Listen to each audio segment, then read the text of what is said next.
Welcome to StockInvest.us podcast. We remind you that trading involves a high risk of losing money, and that you should speak with a financial advisor before buying or selling any securities.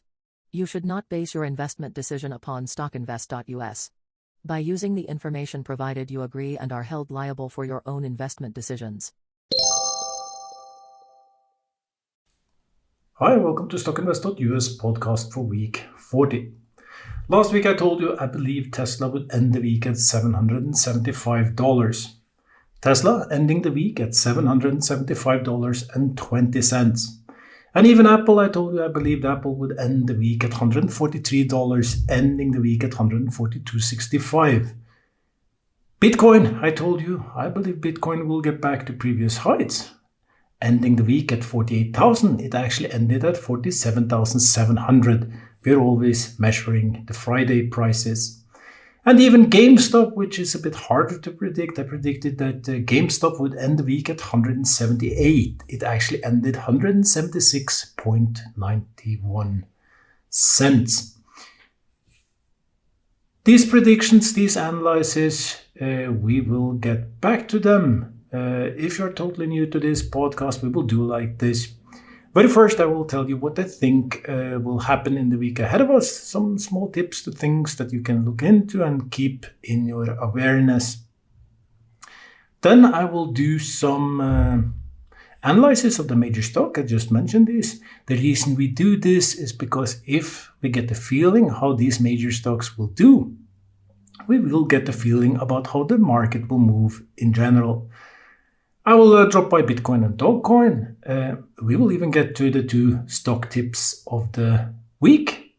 Last week was Xcel Energy and Cadis. How did it do? Well, you will know very shortly. In the very end, I will give you my portfolio. I have several portfolios, but in all these podcasts since Christmas, we've been following the high-risk portfolio. And I will just keep you updated how this is doing. In general, I can just tell you straight now, it was following the market. Dow Jones was down 3.2% last week, and the portfolio was actually down 3.11%. So they were following each other. Kind of natural. But the Norwegian company Petro Geoservice was peaking up at 580 Norwegian kroner before falling after downgraded by investment house. But we will get to that as well. Last week, I told you that as long as Nasdaq remains above 14,800, everything is within what I would call normal development. But on Friday, Nasdaq ended the week at 14,567 points after losing almost 500 points, or 3.2%, as I just said, for the week as such. What does this mean? Well, like I said last week, we do not want Nasdaq below 14,800 because this weakens the picture quite drastically. Then 15,000, which we were struggling so hard to go above 15,000, becomes this huge resistance again, and this may be all we need for some heavy falls in the future. But we will look into the Nasdaq chart to get deeper into it. But first, let's look at the Dow Jones. Dow Jones fell by 1.36% last week, ending at 34,326 points. So it was not as drastic on the Dow Jones as it was on Nasdaq. You have to remember the market's been climbing forever. So these falls are quite natural. If you're a trader, then you like the volatility that we had last week. You buy on the red days and you sell on the green. And I did a few of these trades. Quite successfully, I would say. It is the kind of markets which I personally like the most. So what is it that we have to look fundamentally for this week? Well, as I've always been mentioning since, I guess it's maybe since March or something, that we have to keep an eye on the treasury yield, the inflation. And last week it was bouncing a little bit up and down, and that was one of the reasons why the market fell heavily, because it was up at 1.6 at some point. But by end of the week, it was a Good Friday, the 10-year treasury yield fell down to 1.46 and remained unchanged for the week before. But it is slightly climbing, and I can assure you that it will just keep sliding. For those who have followed me a very long time know I've been keeping on going about this inflation. I've been speaking about it in every single podcast, that it's inevitable, it will come, and it will have some consequences. And if you start, or if you follow other news than my podcast, you will see that now also all the others start talking about inflation is here to stay. After Yellen and several others said that it's just transitory, it will fade away. But now more and more everyone says it's here to stay, and they even predict that due to logistic problems, we saw that, for instance, in BB last week, struggling to get parts due to logistic problems. There is many problems. All these things, they just keep pushing prices up. So in my opinion, as I said in all podcasts, the inflation is here to stay, and that is the hugest challenge that we have as is. And keep an eye on the 10-year Treasury yield, because it will give you such a good idea how market will move. For every point it moves up, you should see the same reaction down in the exchange. And that brings me straight to the gold price. I told you I believe gold will be in $2,000 by the end of the year, and I have increased my target for a little bit longer, for 1 year ahead from today's data, to $2,500. Personally, I am going to start switching my assets over into gold-related stocks, because I believe gold will hold very good as inflation and all other stuff start to really creep in on us. In my opinion, there will be a recession. It's just when, not if, it will come. But we are looking just 1 week ahead. And right now, gold is at, as I said, $1,753. I expect gold will do good in the week ahead. And we'll be very surprised if it doesn't lift during the week as such. Oil up a few cents, still around $76. And right now there is no signs that it will go down, because they struggle with some other issues like logistics, etc., etc. So my previous estimation that that oil will reach $100 by the end of the year still is intact, but what I previously said, I thought it would have a dip down. Doesn't seem like that will happen. Just right now, it seems like it will just continue to be high and go even higher for the last 3 months of this year. And on things to watch out for this week. Well, on this week, Pepsi will release their Q results, and that will give you an idea about inflation, because they will tell you something about the acquiring cost of the goods. So you can watch Pepsi. I'm pretty sure that the main market will follow, the heavy traders will follow Pepsi very closely to see how much does all these logistic problems, all this inflation, how much does it affect the end yield, the actual return. And we know companies, they will increase their prices to the end customer, and the end customer will lose buying power. When the end customer loses buying power, you will see this also affect the markets. If there's surplus of money, they usually go into stock markets, etc. So you can keep an eye on Pepsi. But most important is the Friday's job numbers. That's the one thing that you really want to follow. And that makes me believe that the week until Friday could be somewhat boring, nothing special, but Friday could be volatile, because last time this was of course the August numbers a month ago, and they came in far below expectation. Everyone was thinking that it would be very good, came in very bad. This time the consensus is that the unemployment rate will be 5.1%. If it is drastically worse, it should really affect the markets. And if it's better or even on consensus, I think that it will positively affect the markets. So for this week, keep an eye on the Pepsi numbers and it is the job numbers on Friday. These two are the main fundamental things which I think will affect the markets. Of course, there are several issues related to the latest bill which they try to pass in the Congress. So that will also affect the market on a day-to-day basis. But these are the things to watch. And if you're very interested, you can read a lot across the world about all these logistic problems and how they start to affect and how they think that, for instance, Christmas will be very special this year. In UK, they have low access to items in the store, fuel, etc., due to logistic problems. The same thing is coming to Norway now. It's been in the salmon industry for some time, but now we expect it on general goods as well, and it's just creeping across the world. And of course, you want to follow the possible property fall in China, because that story is not over yet. But we will not dwell more about this. We will go straight to the Exig chart, that is the Nasdaq chart. And you can go to our webpage, StockInvest.us, type in the ticker Exig, and you will get the chart. And we will just look, what do we think will happen this week? Well, if we look, we can tell that the market bounced up on Thursday after falling down to 14,448. It bounced up. And right now, there is really a lot of low RSI around. This usually indicates that things should push a little up before continuing down. And all these buy signals that we keep following across the world, they tell the same story. It's very low right now, 21%. But as I told you last week, when they are low, they can fall even lower. It's like the overbought thing.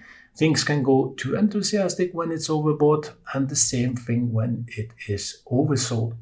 But given the fact that Nasdaq has a relative strength index of 35 right now, really no resistance up to 14,800, some support below and until 14,400, I think that it's a fair chance that the market will move sideways or slightly up this week.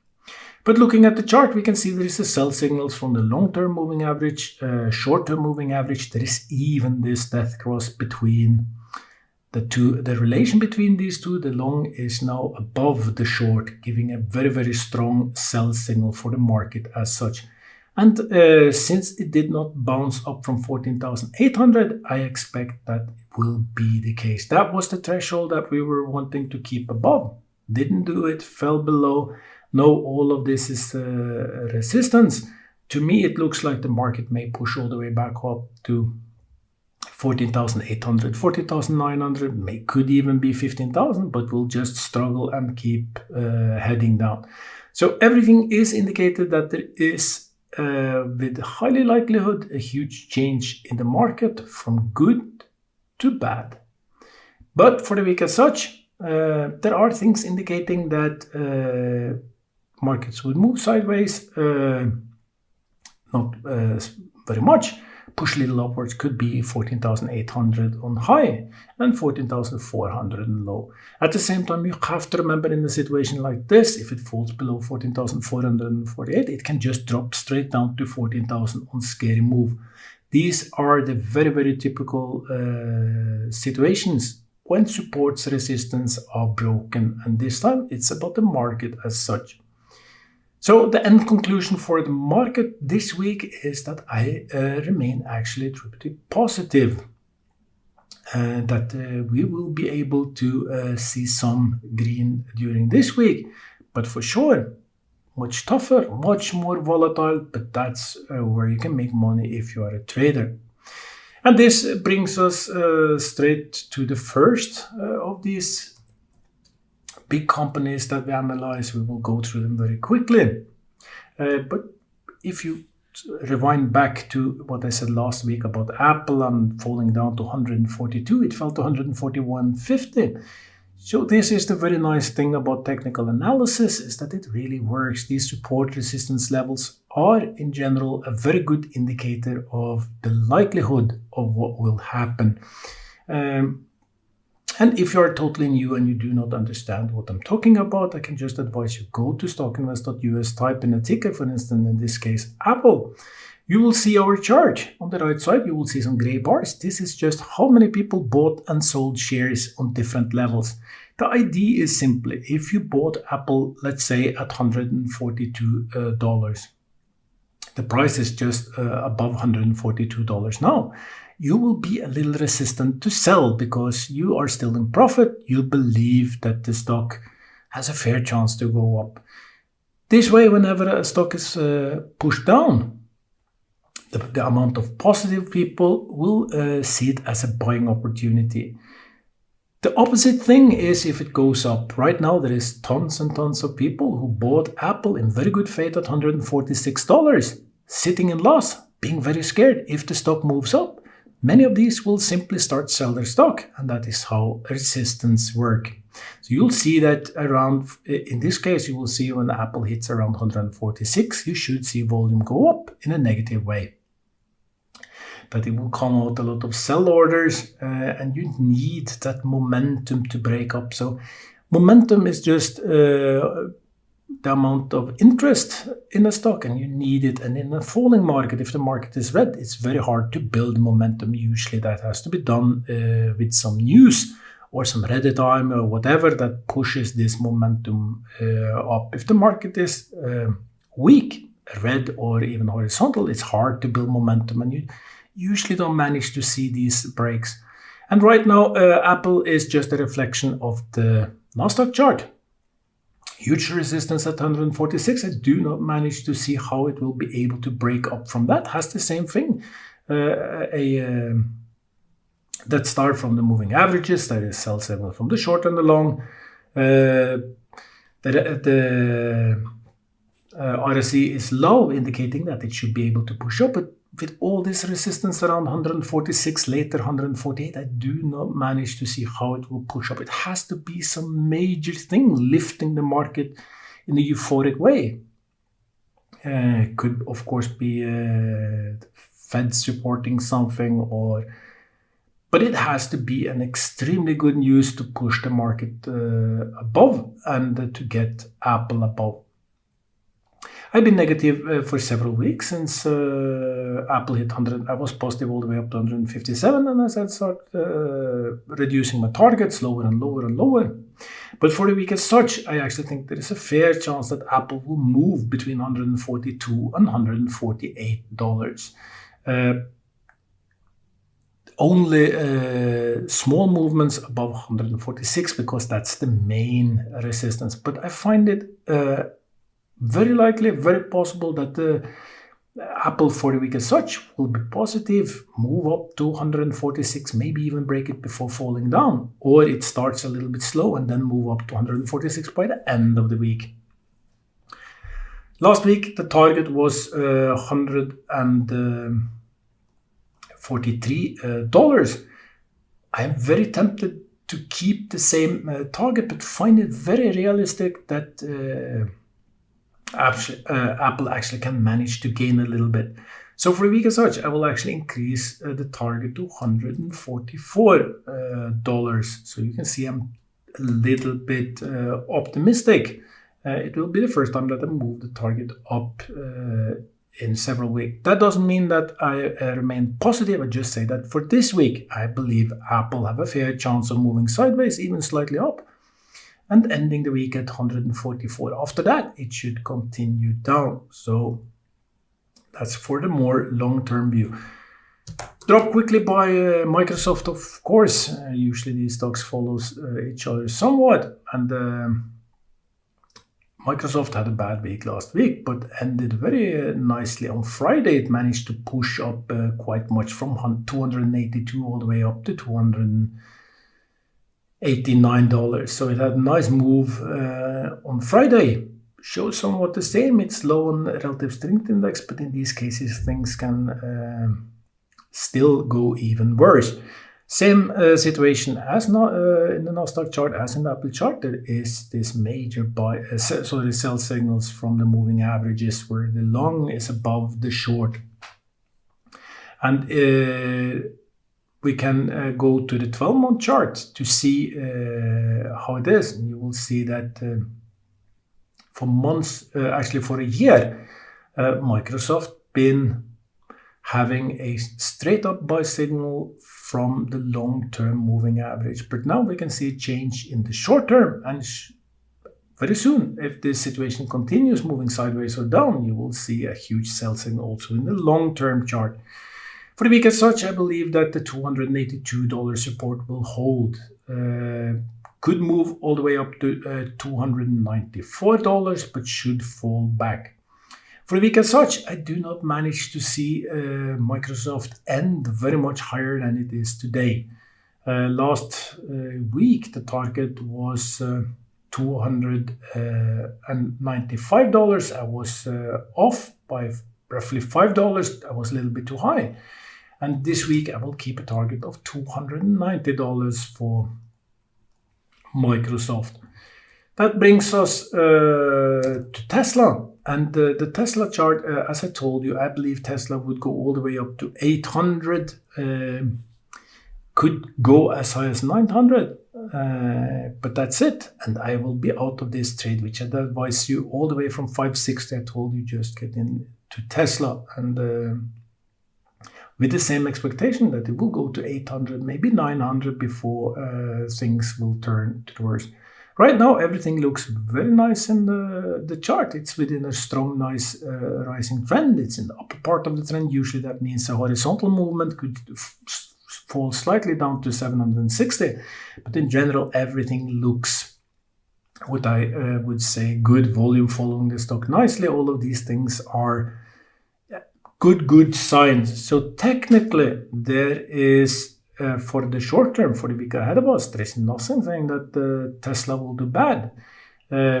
My very best guess is that it will fall down to the support at 760, bounce up. Could go higher than 790, I'm not sure of it, but I don't think it will go higher than 800. It will struggle with this resistance level. And I have my reasons why I believe 800, looking at long-term charts, etc., or 8 and 900 will be the very end of this upturn. So I don't see Tesla as a good buy right now. If you are in the stock, you just want to ride it. You do the same thing like I do. We just ride it as long as it goes, because I know it might not be correct. It may go 1200, 1400. Who really knows? Tesla done crazy things before. Market done crazy things before. But when I get out, I will not get in. So I ride Tesla with a very wide stop loss in the anticipation that we are getting to the very end. For the week as such, between 760, could be 800 high. Ending the week, my guess it will end somewhere very close to it is today. So for this week, I will keep the same target for Tesla, which I had last week, which was $775. And one more stock before we head to the crypto. We will go to the GameStop stock and see what we can do.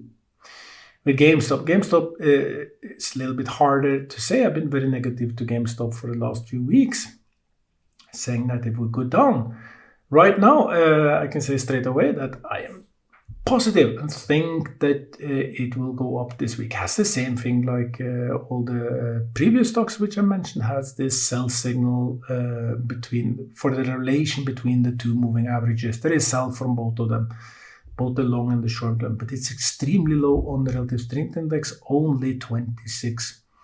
If you look at the chart, you can see that it's slightly turning up, and I think it's a fair chance that GameStop will be able to do a small run upwards to 190. So of course you can try this trade, but you have to remember with very little support below, the risk is very high. The next support level is 170, later 160, 150. So it may very easily drop down to these levels. It's a highly speculative trade if you go in now. I don't manage by any means to see GameStop go about 200. It has to be something very, very, very, very special. And before that even happens, you will see it in the volume. Because right now, volume is very, very low. There's hardly any interest in GameStop as is. But for the week as such, the low, which I think can be the very low, is 170. And the high, I think, could be 190, indicating that GameStop will move somewhere between these two levels. Just to take a wild guess, I think it will be a slow rise where GameStop actually managed to gain a little bit every day, ending the week at $185. So I will increase the target for GameStop for the week as such. We are now heading to the Bitcoin, but I will just give a quick recap about the stock and the market. What you have to take into consideration is that all the stocks I mentioned, they are balancing on support levels. I are believing that the support will hold. That is what I anticipate. But if it's broken, it will get very bad. So all these stocks, which I mentioned, even though I say some levels, if the support is broken, if you have a very, very red day, right now everything indicates that the market will open slightly red. If you have a very red day, very scary day, could be some China news or whatever, nothing will hold and these will just burst through the support, fall very hard. So you have to keep that in consideration. The risk is now much, much higher than it has been in a long time. But for the stock market, for the stocks, as I said in the very beginning of the podcast, I think market will be horizontal, slightly green. I see the same thing in the charts. I believe there is a fair chance that we will have a green market this week, and that means pick up for a lot of stocks, or what I like to call bottom fishing. Not well more about it. I will go straight to Bitcoin. Last week I said I believe Bitcoin will end on Friday by $48,000, ending at $47,700. And it is nice to be correct. Not you cannot be correct all the time. I'm usually extremely correct about the direction, whether it's go off. Sometimes it can be a little bit off, but you can try for yourself to be spot on the dollars. It's very hard. But if you look at the Bitcoin chart, we can see that things are really building up nice. I like what I see. I really, really like it. And as I said before, I think Bitcoin might just go very high. The very exciting thing now is that it's pushing toward 50,000. If it goes above $50,000, there is very little resistance and you should see much more rapid move.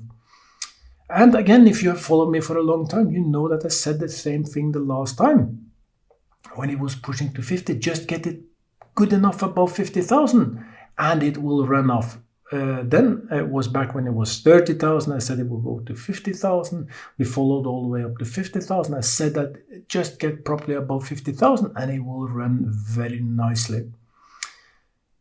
It didn't manage. It stopped at 52,600, then fell back. But this is also a very natural kind of correction. If you look at the chart, and I recommend you to do that now and then because your brain is a brilliant instrument. It managed to capture a lot of things that is not in your conscious. The brain analyzed by itself is very good for pattern recognition. It's a part of humanity, something we inherit from when we were made. Once upon a time, managing to see patterns and trying to understand things and predict things before. So look at the chart, you will see what I mean. The crypto is within a very nice pricing trend. It's moving up from the bottom of the trend as it should do. That was the 40,000 support. Now it has buy signals from the short-term moving average, long-term moving average, and very soon, if it managed to keep above it, we'll get this general buy signal from the relation between these two. And the same goes for these gray bars, which is accumulated volume and support. You'll see that above 50,000 is very few of them, which means that it can move very fast once it's above 50,000. And I believe that will be the case. It could bounce downwards, of course, but with very, very, very, very strong support at 46,000, 44,000, I don't manage to see it fall. It has to be something very bad for it to fall, then it will fall all the way to 42,000 just to bounce straight up. It could be a big whale selling, who knows, it's crypto. But if I was positive last week, well, I'm even more positive now. Bitcoin been, crypto been, and lately, not only Bitcoin, but the rest of the crypto been moving very, very slowly, you know.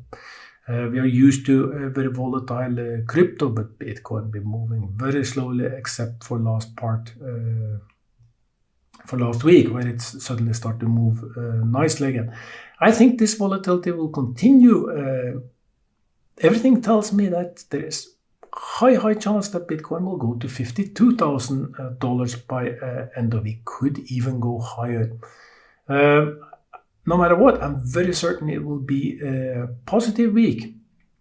I will put a target of $52,000, being that bullish, but you should not be surprised if it moves sideways. But again, we push target upwards for Bitcoin. So I'm very positive to Bitcoin. You may ask why I'm positive to Bitcoin. Well, I was positive for the market as well. If you just remember what I said a few minutes ago, I believe markets will be sideways. I believe Bitcoin also sideways or up, and I believe Bitcoin will be up. Bitcoin is in a better position than the market, in my opinion. And that brings us to the last one. In this case, it's DogeCoin. I said last week, I believe DogeCoin will end at 26 cents. Did not do that, ended at 22. But the good thing is that Bitcoin has moved very much up, while DogeCoin has not moved that much up. And that gives room for DogeCoin to pick up as well. I am a little biased. I have bought Bitcoin and DogeCoin. I bought Bitcoin at 30,000. I bought several DogeCoin at 20 cents. Filled up 2 times. So I'm what you will call biased. You have to remember that. But if you look at the chart, you will see it's the bottom of the trend. Moving up, giving buy signals from the short-term moving average, and a little bit more, it will give buy signal from the long-term moving average. Volume is extremely low. There's hardly any interest, and you want that. That's exactly what you want when the stock is at the very low end of a trend, because you want the next build-up to be on the rising volume. So what we want to see is interest getting back to DogeCoin, pushing it upwards to 26, 28, 30, and it should go as high as 36, but not this week. Last week was target 26 cents. I have to be positive and believe that it will be 28 cents high.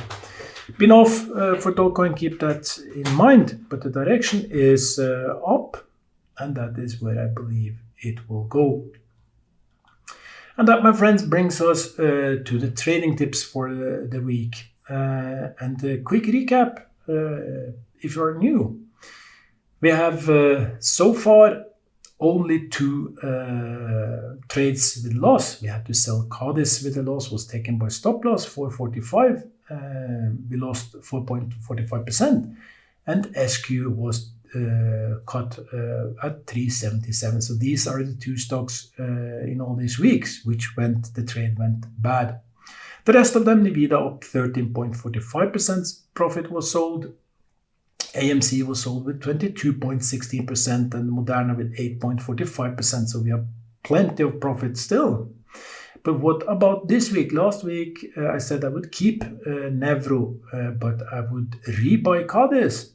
And I said I would try to do some bottom fishing in Excel Energy. And last week was last week. It was much up and down. None of the stocks were triggered by stop loss. I had wide stop loss for these, especially Cadiz was wide. Nevro ending the week at 120.04.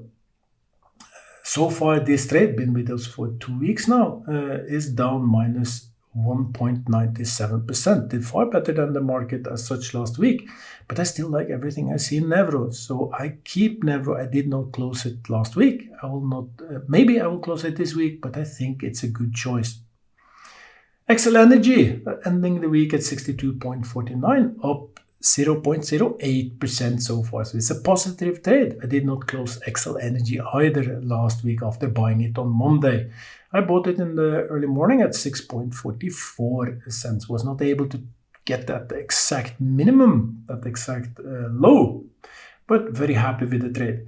I also did, as I said, I would try a rebuy in Cadiz. So I bought Cadiz at 7.2 in the morning. Neither that was the very low. It's hard to hit the exact low, but I was patient waiting and got in at 7.2. Thought the trade was going to do very well, but on Friday, Cadiz ended at 681, is down minus 5.42%. So it's still in the portfolio because I believe it will pick up. It's just hard when the market is red. It is close to being sold because we will not dig ourselves down to a very huge minus in the stock. So today could be the day that it will just be cut on a stop loss. We will see. So far, it is open Nevro, Excel Energy, and Cadis. And due to markets being volatile, due to the situation where we can expect huge falls in the market ahead of us, I will not buy 2 new stocks today. I have 3 open positions. We will keep them open. Nevro, Excel Energy, and Cadis. These will be the trades this week, which we will see if we close. And you wonder, if you're a new listener, well, that doesn't help me much. Well, as I still believe they will go up, I believe they are a good buy as is. Right now, it's a good buy. You can get Nevro at $120. You can get Excel Energy at $62.49. Cadis at $6.8 right now. I believe they will do good the week. If I did not believe that, I would sell them. So they remain in my trading portfolio. But it also is the stock tips of the week. I think there is money to be made in these 3 stocks. And we're getting to the very end of the podcast, and it's the high risk portfolio. And I'm slowly reducing my exposure in the high risk. And over this year, I've been having so many good trades. Stocks been sold. I rebought them. It's called accumulation, building up a very nice portfolio. And just to give a quick recap, if you haven't been, we closed, for instance, Atos with 94% profit. We closed UAB Exigam with 95% profit. We closed Zoom with 62% profit, but we have some losses as well. UAB, which still is in the portfolio, is down 20% since we bought it. But it's a highly volatile stock, and that is the reason why it's not cut. I believe UAB will do good. It is just that exact day. Several times been very positive, very green even in portfolio, but was not sold simply because I have no stop loss on this one. Diffusion Pharmaceuticals remain unchanged. NEO boring at 35.38. Tesla doing good, NEO is not doing so good, but I still believe it's the right place to be. Electric cars. PGS had this amazing run to 540 last week just to get downgraded by an analyst on Friday, causing a 21% fall. Closing at 4.31 Norwegian kroner, but still huge profit in this portfolio, but it was majorly profit when it was 540. Not sure it will be able to gain this much this week. Take some time for the market to accumulate and get for the Petrogeo service stocks to accumulate and get back to several levels. The reason it was downgraded is because it has much debt, and the analyst house was unsecure how they will treat this debt. But I've been so long in the markets, and I know the Norwegian market very well, and I know especially these trading houses. When they give a buy recommendation, they want someone to sell. When they give a sell recommendation, they usually want some of the major investors to buy. It is more the case than it's not the case. I believe downgrading Petrogeo's, they downgraded Petrogeo, their service down to 1 Norwegian kroner with a target of 1 Norwegian kroner. I think that is a tactical play. They want some major players in. We will see. I have a stop limit for Petrogeo service. If it goes below 380, it will be sold while it still is in huge profit. We will see how it will do. We follow it every week, but I believe it will continue upwards. Arbutus 428 and this crazy small little stock Velocity Energy doesn't move at all because there is simply no trading. It is this pink stock, and you should be very careful when buying pink stocks. Usually news-driven stocks and can get very illiquid. And that, my friends, is the end of this podcast. It's 40 minutes again. I always try to shorten my podcast. But when starting to talk, there is so much to talk about. And I really hope that you as a listener are able to get something concrete out of these things, that you're able to make some better trades, put some green into your bank. Otherwise, I'm wasting my time, because that's the total idea of this. Is not just to talk, but to enable you to make more profit and reduce your losses. That's the thing. And I will just end there with a final piece of advice. If you are uncertain to go into a stock or not, don't do it. When you have that right feeling to go into a stock, follow your intuition, go into the stock. Just make sure that you have a very clear picture of when you will sell and why you would sell. And usually that should be a stop loss. Like you will take, if it falls 5%, you will just cut your losses. Eventually, you will build up this understanding when you're making wrong and right decisions. Because if you keep playing on uncertainty, you will never be able to know what was the exact reason why you bought. But if you buy every time you're certain, you will know why you were certain. And if you go into our podcast history, you will find a podcast with me and Jared Tendler. Is working with professional people in terms of understanding how to improve your decision making and what makes you do the wrong choices. Recommend you have a quick listen to that podcast, because it is about decision making, understanding what is it that trigger your wrong trades. And some of you might be smiling now, because you will recognize yourself. Most of you have done this mistake. You have sold just before the stock moved up again. You were sitting in profit, stock went up, then you went all the way down to the basement.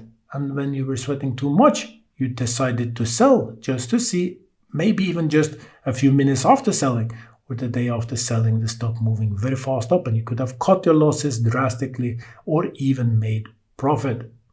There are several reasons this happens. You have to understand your trading pattern, your decision making, or you can use, in combination, very good tools. Buy on red days, sell on green days, write down your stop losses, and preferably write down the reason why do you buy this exact company. And on a final note, at our page, StockInvest.us, we have added insider trading. So now you can go to your major stock, Apple or whatever it is. Because for US market and major stocks, you can now see how the insiders are trading. And you can see something called insider ratio. And usually that is the case. The insider trades usually follow the stock price. If the insiders are very positive, usually you see it reflect in the stock price going up. These tends to correlate. So that's just another good piece of advice if you're planning to buy a stock. Have a quick look at our page, StockInvest.us. Type in your ticker, find the stock. You will see the insiders on the very first tech comment page, but you can also see all trades clicking on the tab Insiders. And there you will see who did the last trades, were they buying, were they selling, and how much. And that might give you an idea about what the insider thinks about the company. And not to confuse you, there might be several reasons why people buy or sell. There could be options expiring, and there could be several reasons. So there is a little bit more to it. There is a little bit deeper than just look at the buy ratio, buy and sell ratio. It's a little deeper than that. But in general, it will help you. Hope you will have excellent week, that you will have some green numbers on your trading screen. And we will speak in just a week. Bye.